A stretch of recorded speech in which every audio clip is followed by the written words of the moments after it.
welcome to the Countertop podcast, where we bring topics to the table. Each of us will kind of bring random, funny, political, enjoyable topics, and we'll just kind of discuss them, things that bring interest to us. So, kind of touching base on last week's episode. Um, any housekeeping that you guys have? I don't have anything to add, retract, or comment on, so I think we're good. But I'll send it around the table. Nope, none here. Nothing for me either. Okay. I'm just going to go ahead and jump into the first topic. This is kind of related to what's going on in the world right now. But sports wise, and I know some of us are into sports, and it being the Tanner, not so much. Really, with what's going on with coronavirus in sports right now, I found it kind of interesting with the NBA. They kind of created this bubble down in Disneyland, Florida, and kind of were able to control, everybody's actions by doing so, and also finishing off their season. Their finals is right now, but should be ending here shortly. And then you have the MLB, which seemed to be doing pretty. I haven't heard anything outbreaks or anything like that. But then you have the NFL now that they have two teams that just tested positive. I think they're up to 10 positive players right now that have tested positive for the coronavirus. And so I kind of, wanted to get your guys' feedback with how do you feel the NBA handled this in this kind of sports world? I know it's entertainment as well as, competitive and there's a goal and all of that, but then also from like an NFL standpoint, I know they're two different sizes markets, and I think that plays a big part into this. But I kind of felt it was interesting that NBA was the first to come back, and then also seemed to be, we haven't heard any cases came out or anything like that. So I feel like they've kind of knocked it out of the park with that. Why don't other sports try that, or is that something that's not possible, or could it be possible and they just are winging it?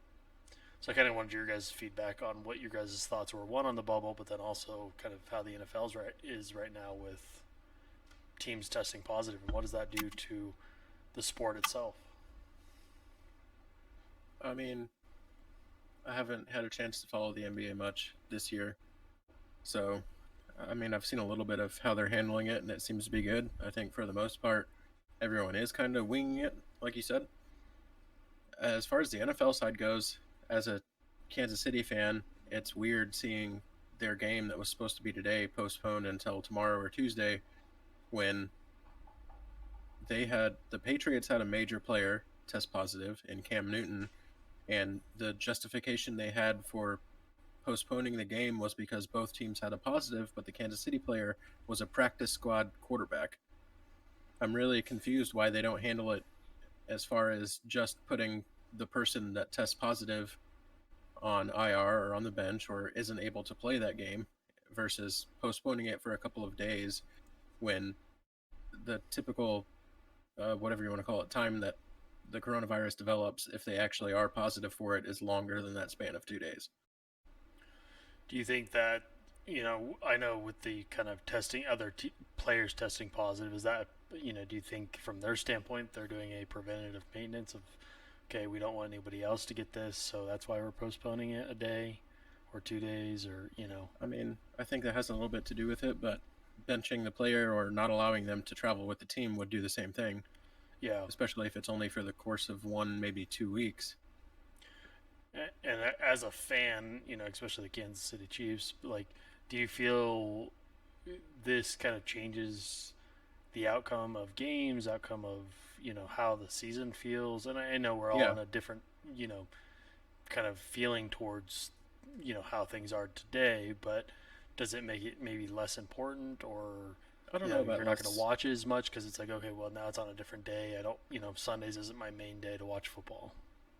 Not really. It feels to me like in this situation specifically, they're catering to one team because Cam Newton is the one that tested positive versus other games that you've already seen where they don't postpone the games. They might have one or two players that test positive and they just continue to play the game.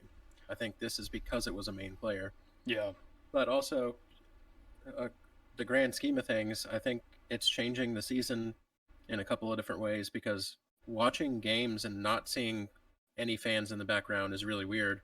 I've heard comments from players saying the same thing. There's a lot of guys saying they never want to play in stadiums without fans again. And Oh yeah.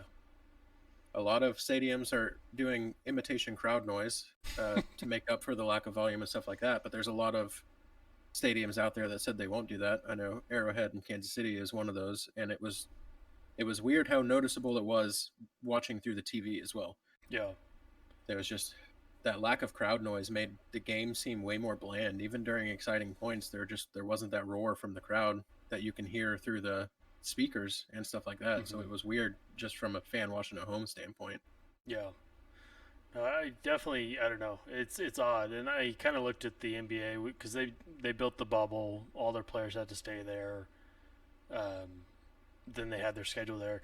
It kind of from like, and I'm a NBA fan, and so for me it was like, okay, well, I know this season's gonna happen.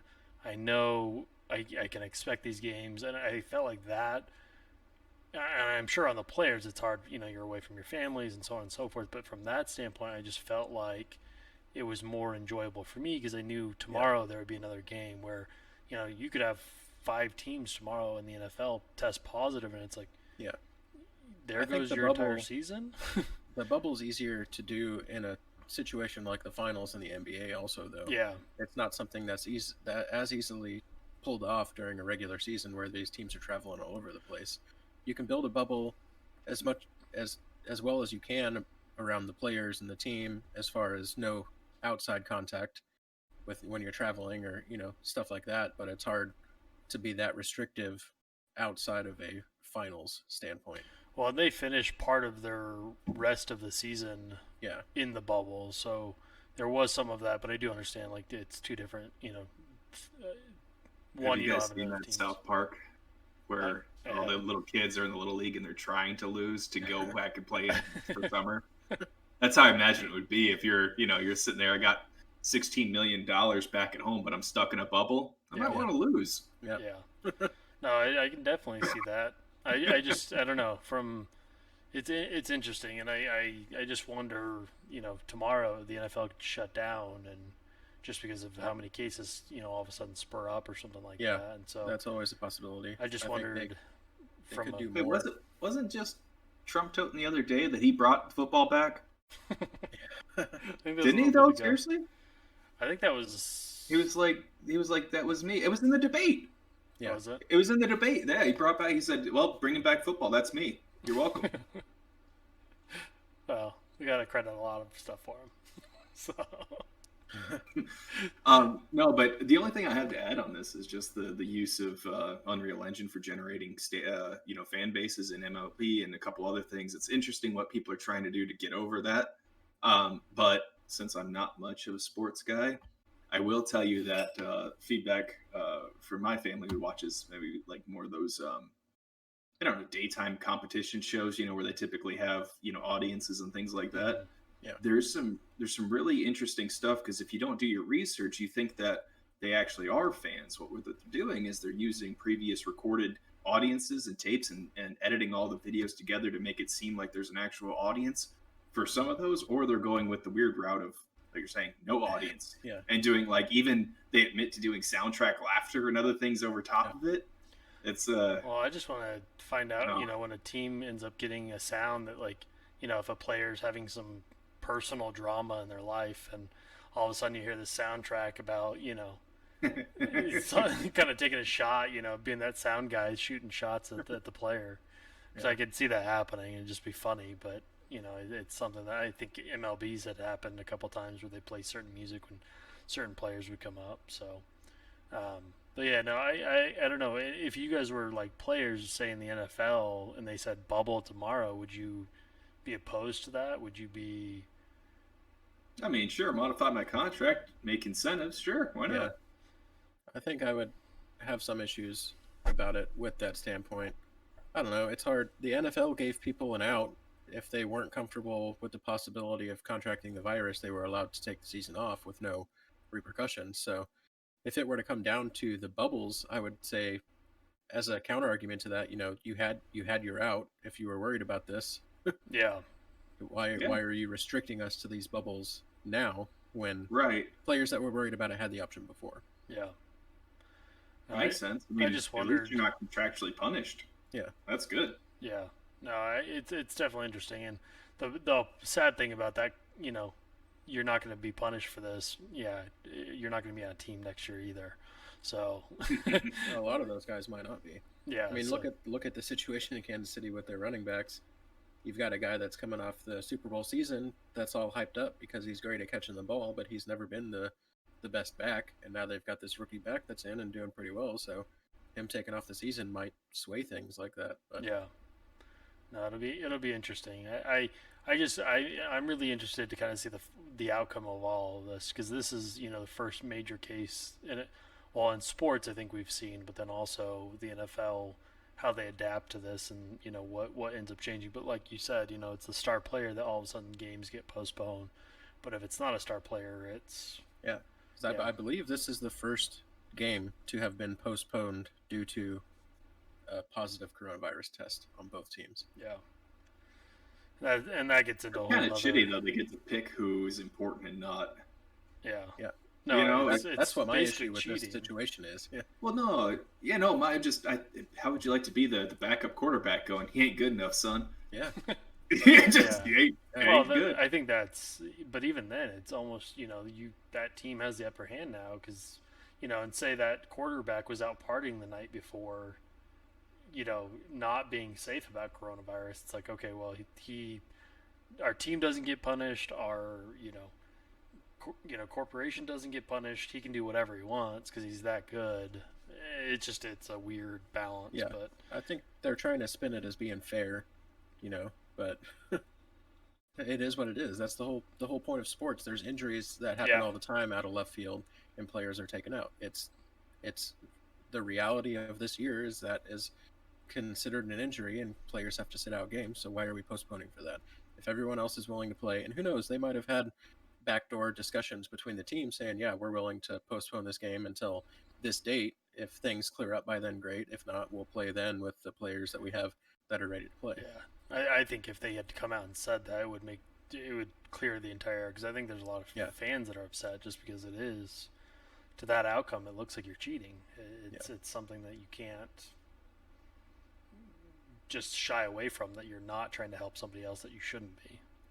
Yeah, So and that's also just the opinion of me, a fan. If I was a New England fan, I'd probably be praising the fact that this game is going to be postponed. So, oh, for sure. Well, why don't they just allow him to deflate the ball a little bit and then it'll be even, right? Yeah. There goes our New England audience. Sorry. I'm not a football guy. Sorry. No, it will be interesting, and then I'm excited to see, just as how they handle it. So I think the NBA did it well, and I think more teams should consider something like that. I know it's tough, and you are pulling family or players away from their families and all of that, but you're also providing entertainment, which that's what sports are at that level, with competition. Yeah. But at the end of the day, it's entertainment. Go look at this. Kind of goes into like the movie,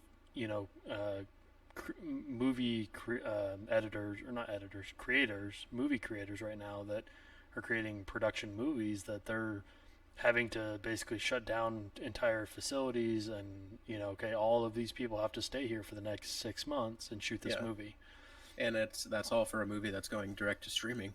Yeah, which is changing too. So it's just you look at some industries that are making these big adjustments, like the NBA, like the movies. It's like, okay, where do you find that balance of? Because we all know that, especially in the any sport or anywhere, you can't control your players enough to say you can't go anywhere. There's still going to be a chance that something happens. Like it's every industry. In the corporations NBA, that have offices right now have to combat the same thing. Yep. So it'll be interesting to kind of see how it all pans out and what changes. But yeah, so that was kind of my topic. Just something that was kind of in the world today. And I think as things go, we'll update the audience if anything else adds to it or changes, or if Ray gets mad at the Chiefs more. So I'll dump it to one of you guys. You guys throw out your topic, and we'll continue. Ray, why don't you go ahead, man? Yeah, I mean, so typically throughout the workday, I'll take a couple of breaks, and I like to watch some YouTube videos and stuff like that on my breaks. Um, I was watching one this week by a guy who posts videos under the name Better Ideas, I believe it was, and uh, a lot of his content is typical self improvement stuff like that. It's pretty interesting, but he was touching on one topic this week that I found really interesting, and that was lifestyle inflation. Is just talking about how as people make more money, they generally spend more and increase their style of living. And I thought that was really interesting to think about because I have personally gone from barely scraping by, barely making ends meet, living paycheck to paycheck, luckily being able to keep all my bills paid and stuff like that, but was never really able to have any kind of extra income that would allow me to buy into hobbies and stuff like that. And I have found that since switching industries and making more money and stuff like that, I do have a tendency to spend a little bit more almost unconsciously because I know that I'm going to have that padding at the end of the month to be able to do these kind of things. And when I look back, it took me a long time to make that shift, but it really has happened subconsciously that you just start spending more and then it costs more to maintain a certain lifestyle. And looking at everything that's going on right now, if I were to lose my job, me and my wife have been looking into moving different places and stuff like that. And it's hard to look at houses of similar sizing and similar pricing and stuff like that when I if we were to do that, I'm not going to have that backup of being able to get the same job at the same pay. And it's hard to look at those and decide what I would cut back and stuff like that. So I don't know if you guys have any experience with that. Yep. I'd be interested to hear your take on that because that's not a topic I've ever thought long and hard about until I watched that and started analyzing my own life. Can we do it? That's what she said.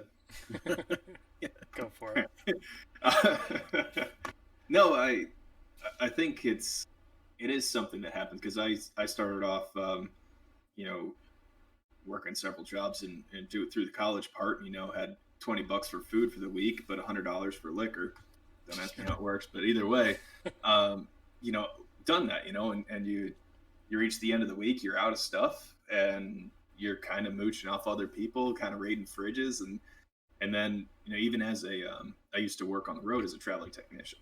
And that's the exact opposite, where you have tons of money, but you have no bills and you can't spend any money. And so then you go from, one polar opposite to the other. And then as you start to settle down and you get, you actually have responsibilities, the kids, the house, whatever else like that. Yes, very much so. I do not even now consider certain brands or, think of my convenience factor. If it takes me an hour to do something and I put a value at my time, what's that basket of goods worth? And a lot of that is considered that says, yeah, I've hired people to do things that I could do, but it's not worth my time. And that's really shitty to self-reflect on it. Right. But it's also interesting. I'm glad you brought it up in that facet because I didn't even consider that at the time, hiring things out that you would be able to do yourself. Like a basic example is like, at least out here, landscaping is really big. People hire landscapers all the time. I could go pull my weeds, but it's not worth the heat out here and the time and frustration of me doing it when I can pay someone $50 to come and do it once every other week. Which back when I was making less, I never would have considered that. I'd be out there doing it all the time. So, and I think an interesting point that you put on that too is, I think from your standpoint, Ray, it's kind of in the negative condensation towards, you expanding your outlook and how you spend and so on and so forth. But with Tanner, you mentioned your time. When I was younger, making minimum wage and just scraping by, I didn't have that same ability to reflect on my time. Mm-hmm. It was just go do it. Where I think as I've gotten older, you get to that point where what's my worth? And so I think part of it is, okay, well, can I be doing something better or more productive or more enjoyable? Because at the same time of, having someone hire your weeds, if you're enjoying your time inside where you wouldn't have gotten any of that, your health comes into play, all of that, that also is kind of towards the positive of when I was younger scraping by, I didn't have, that perception of, well, if I don't do this, I may be happier. Those types of things that I think with money and with buying certain things also, but I think time is a big piece of that Yeah, you don't really consider as a positive necessarily, but it could that's be very in true. certain ways. Just being able to afford the luxury of not having to spend the time to do it yourself makes Hmm. sense. I always had the kind of one of the milestones, right? Because obviously we're not all rich, right? We're middle class. Yeah, That's Yeah. what we are. Cool. The turning point for me was all I ever wanted in a job was that I didn't have to look at my bank account to know if I could fill up for gas. yeah, That was my goal. Um, After I reached that goal, it was still, I just don't want to have to worry to fill up gas. Now, not having gone and driven anywhere for 6 months because I'm yeah, fortunate enough to work from home, no, it's interesting because that still is like, that's something someone shouldn't have to worry about, is whether or not you could get to where you need to go. And it kind of goes back a little bit to our universal income kind of conversation from the previous week, yeah, is that difference of well-being, self-reflection, the ability to value yourself, your time, and whatever else, you do only start to realize that once you don't have to struggle. yeah. Hmm. And that is And what I was gonna say. we're not like luxurious sitting here. There's no marble on my floor or anything Yeah, like that. But at the same point, I've got enough to not have to worry about, can I feed people or can I get to the store to grab things. And I think that's a big thing, that you're feeling gracious for that. yeah, And then you also, when we go about how to spend our money, we're making sure that we're not going to lose that security. And yeah, that, for people who drive around in Ferraris and whatever else you want to, that's their comfort level, that they don't have to worry about losing their comfort, their basic, quality of yeah, life, whatever else like that. But for us, it's just a little bit back here, right? It's like, I can't buy a brand new truck every year, and I don't want to, because if I do that, sure, someone would give me credit. But then I'll dip down here where yeah, my own personal comfort says I have doubts about whether or not I can meet my responsibilities. yep. And that's a good point because like it was then making less money, it's still like that now. It's always in the back of my head, like you said. It's just that gap is now bigger because my quality of life has gone up. That gap that I don't want to go under is now bigger. So And I think part of it's expanding your mind and your experiences to what you couldn't experience before, where yeah, you know buying a new vehicle was never an option at that point. So really that lifestyle couldn't even be imagined, where now it's like, okay, I have it and I just want to continue having this. So yeah, what do I need to do? And I think it also counterbalances to improving yourself of, I never want to go back to that. How do I yeah, stay here, you know, keeping this lifestyle? But I will say I do think subconsciously, you do get to that point where it's just the new norm. It's this is how I live. This is what I do. Um, yeah, you know, but I think you have to be humble about it. Where tomorrow could flip a switch and this is no more. yeah. And I think that's where at least the self reflection on it is good because, like I said, I hadn't even considered that before, and so it does. It's almost like you take it for granted. So it does Oh kind yeah. of humble you and make you realize that you got to keep on making sure that you set things up to where that won't change. Like obviously, I am spending more on hobbies now and stuff than I did back then, but every financial move I make still sets me up to be able to future proof myself a little bit. Every time we've moved or into a different house, bought a different house, stuff like that, I've always gotten into it at a cost where me or my wife could lose our jobs and we'd still be able to get by, or we could both lose our jobs, work part time, and still be able to get by, at least with our current quality of life at a bare Yeah. minimum. And I think if you don't reflect on things like that often, you fall into the trap of not setting yourself up like that. And I feel like that's why you see so many people win the lottery and go out, they'll win $10 million and within 2 years it's gone. And I think it's because they come into that money so fast that it doesn't become subconscious and they don't look back at that and think that it could disappear in a day. And so I I just, still don't understand how that yeah, happens. To be honest with you, yeah, like I feel like abnormal people win the lottery. It's like not normal people win the lottery, and yeah.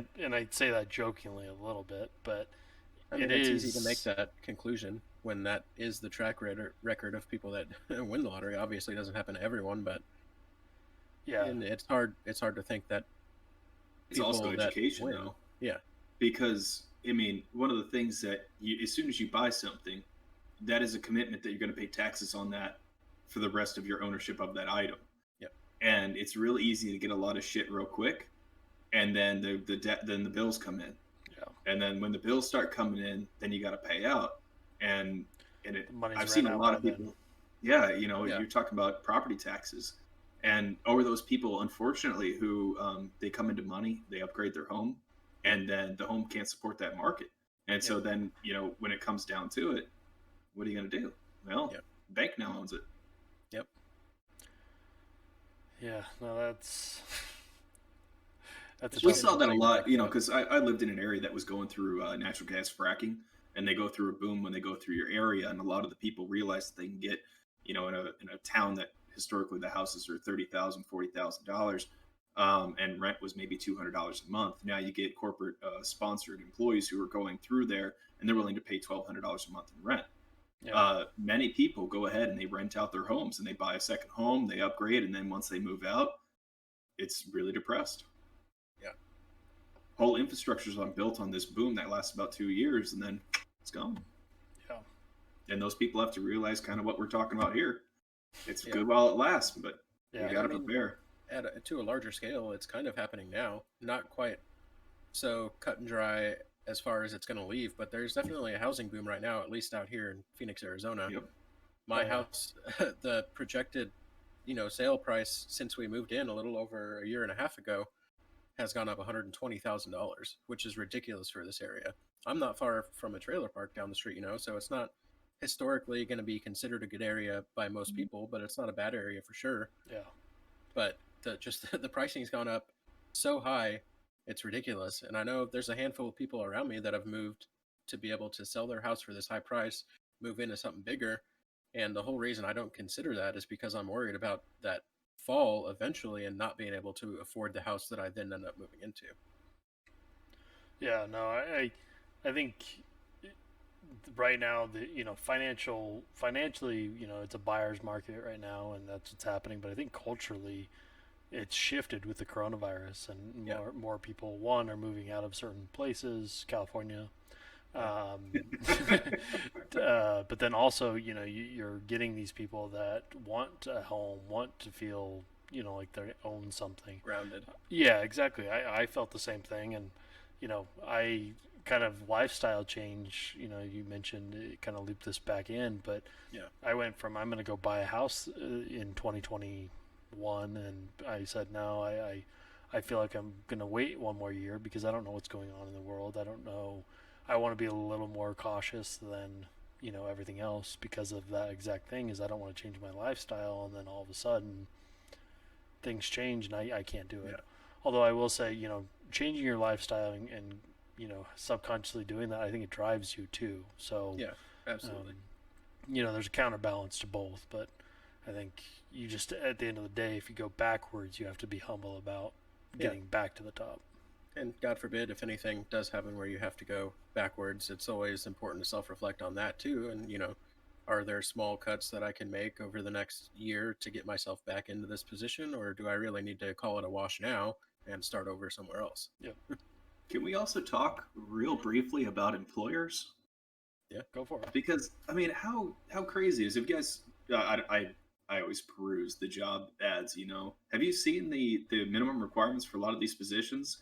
Um, they're asking for 14 years experience, 5 certifications.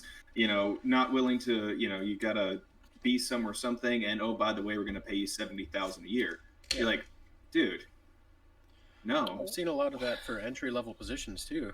A lot of bigger companies and stuff like that hiring for call centers might not need that, but you have other basic, I don't know, like bank teller and stuff like that. They have to go through a little bit of training, but I see more and more regulations on what they want from candidates for those fairly entry-level positions that are ridiculous. And if you're going after the market of people that are coming out of college, how do you expect them to have that kind of experience? I feel like it's always been that the experience for the last 10 to 15 years, maybe even 20.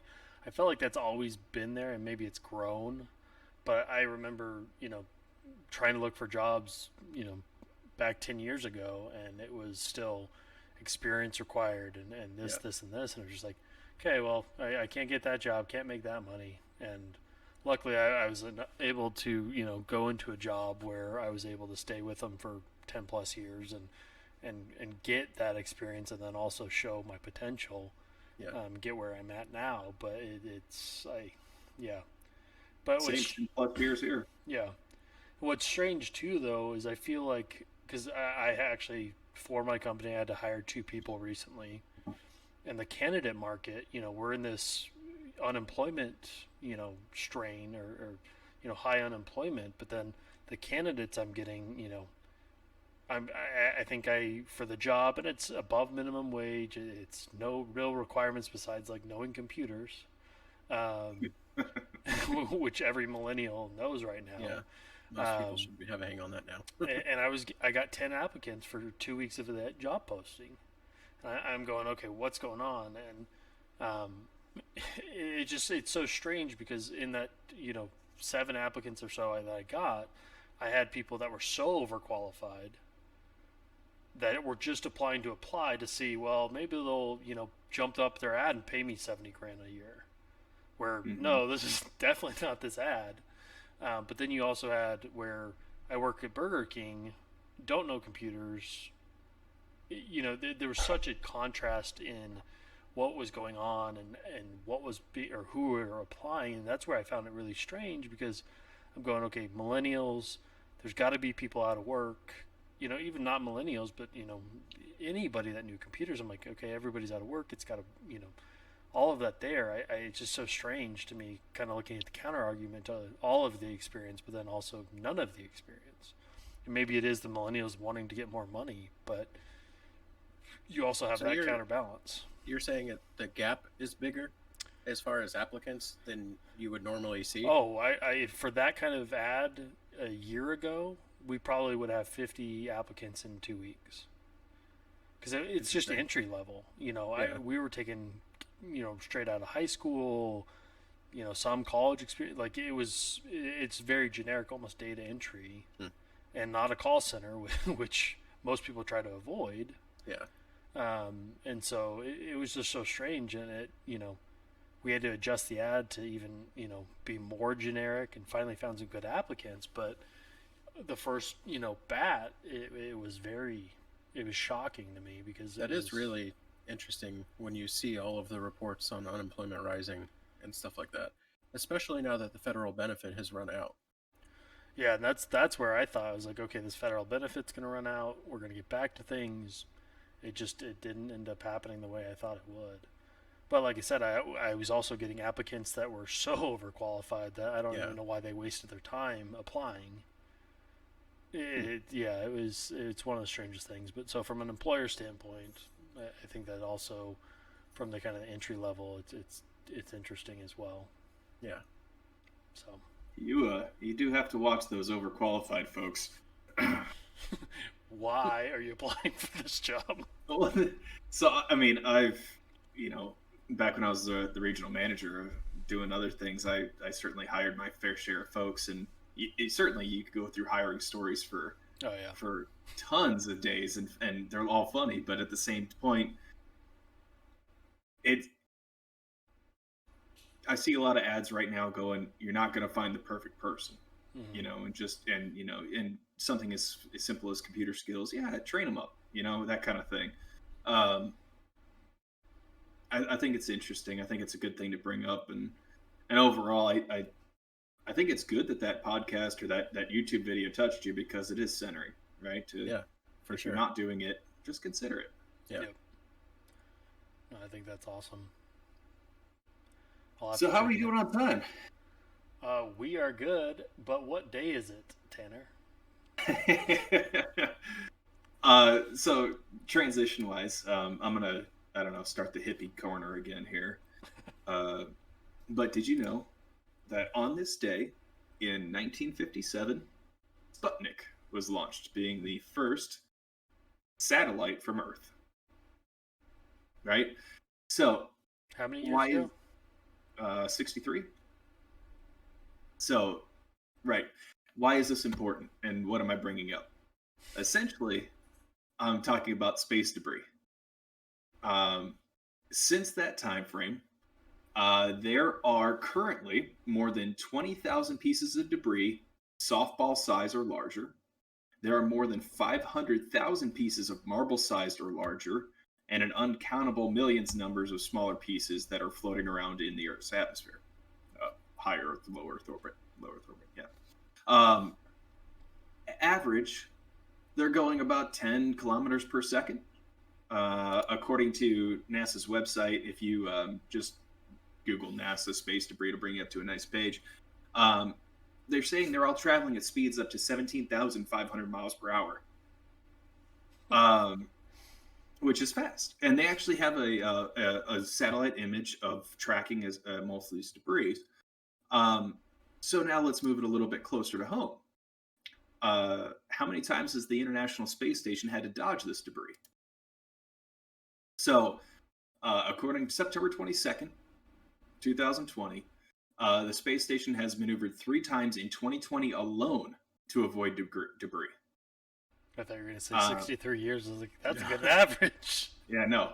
In the last 2 weeks, there have been high concerned conjunctions, and then basically the president has requested $15 million for the Office of Space Commerce to help get around this growing problem.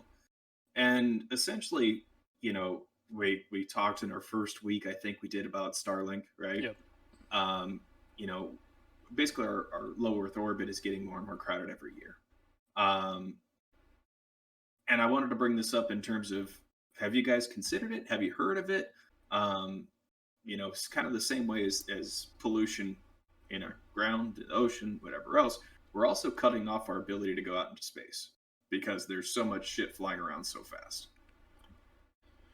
So I have an idea that I think would fix it. I saw a movie way back when. Okay. We got to get Bruce Willis. We send him up. Okay, we're talking softball size. Well, we'll shrink him. I Shrunk the Kids movie. We're gonna combine those two. Okay. And he's gonna I'm drill. picturing Ben Affleck now. He's gonna drill. He's gonna drill all these miniature softball-sized asteroids. So that's my. So he's gonna make them into the marble-sized asteroids. And then we're gonna keep shrinking him, and then finally it'll turn to dust. And then he never comes home, which is sad. But and then the song plays, "I'm leaving on a jet plane." I don't want to get copyrighted, so I won't sing anymore. That was Ben Affleck. That wasn't. Bruce was in that? No, well, yeah, he was in it, but he wasn't the guy who was left behind. He was supposed to die. Yeah, but then Ben Affleck pushed him out. Get it? Okay. Spoiler alert. Oh yeah, no, sorry. No, but you can. I think after 10 years, you don't have to put a spoiler alert anymore. Okay, good. You didn't see it, I didn't want to edit this video anyways, so. No. No, I really haven't heard anything about it. I find it fascinating that but I don't think we're gonna really see this as a concern until it hits home more in the sense of either falling out. I know that's a great transition until something bad happens, right? Exactly. And so how many times have satellites been hit by space debris, right? But I think it's still so far out that until it knocks one out and it's hurling There's been back. very few catastrophic. There was one in 1996 from a French satellite was hit and damaged by a French rocket that exploded a decade earlier.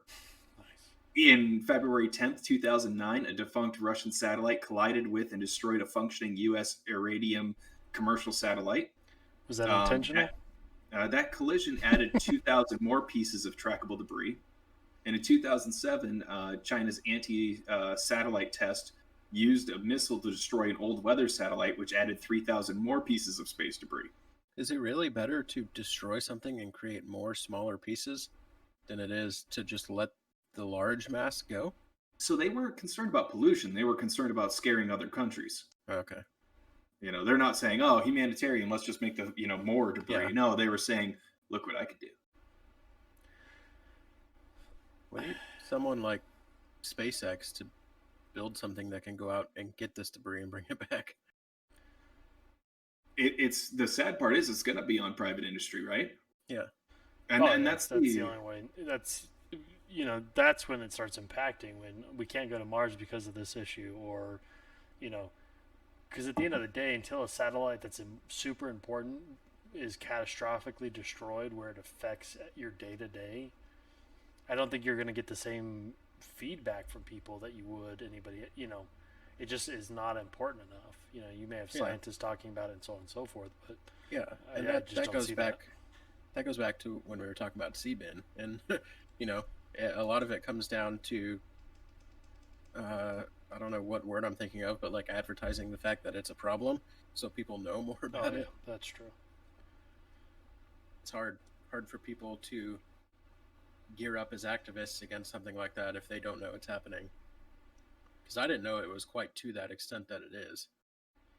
Yeah, it's actually. I was pulling up this previous article from 2019, September 2nd.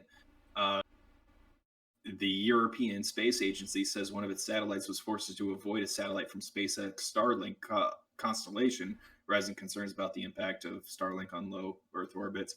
SpaceX declined to move their satellite out of the way. And so you have private industry now with government, and that's in 2019. That basically you're playing chicken up there with millions dollar satellites that are going, you move. No, that's not my trajectory. I don't show the same values. And you only have so many maneuvers in the lifespan of those items. Unlike the International Space Station, you could resupply. For most of these data communication satellites, you only got so much. Everything's finite. Yeah, no, that one's. I think once it starts impacting our world, then you'll see, which is sad, but I think really it's going to be on the private industry to try to fix until that point. Yeah. I just don't see on a day-to-day conversation besides what we're talking about right now. I don't see normal people just chatting it up at Starbucks about space debris and collisions with satellites. So there's actually a lot of most of my primary sources are from our own government for all this stuff. It's not like it's side by side, as far as with some person saying it does, it doesn't. No, NASA, just look up NASA space debris, Google it. It'll take you right to the page. It's good stuff. Active radar as well. That's yeah. It's interesting I know to kind of tie this back, not necessarily the space debris, but back to Sputnik. Just think 63 years ago, first satellite into orbit and how far we've come from that point of, And I wonder if that's even something they considered back then. Oh, I guarantee it's not.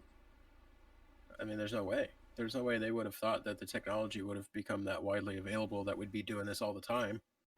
Oh yeah, it was first to get it there mattered. I think that was there was no this is world ending. Nope, we're doing it first. Next week we might have to dig into the no pun intended Kiss the Dirt documentary. Yeah. On Netflix. That was good. Was it? Oh yeah. Well, maybe. I mean, Woody Harrelson. I mean, he was the MC for the thing. Like, whatevs. No spoilers. Oh, sorry. It's not 10 years old. No, it's a fascinating topic. It'll be interesting to kind of see, and maybe what we can do with the podcast is if any new information comes up, we can kind of add to that, because I do think it's something that people need to be aware of. It's not like we can do anything, ourselves, but maybe this podcast touches somebody that's got a brilliant idea on how to fix it. So if the second Elon Musk is out there listening to this podcast somehow, let's get an idea and fix this. So we're approaching our time frame, so I will kind of pass it around for last thoughts from anybody. Tanner, you got any last thoughts? And not be the hippie of the group. Good luck. Ray, any last thoughts? Nothing for me. Okay. Well, once again, this is the Countertop Podcast. Follow us on YouTube, Spotify, Apple Music, Instagram, TikTok, all those will be on here shortly, Twitter. But we appreciate your time. We appreciate you stopping by, and hopefully you'll listen and give it a share, give it a follow, and we'll be back next week. We appreciate you guys' time.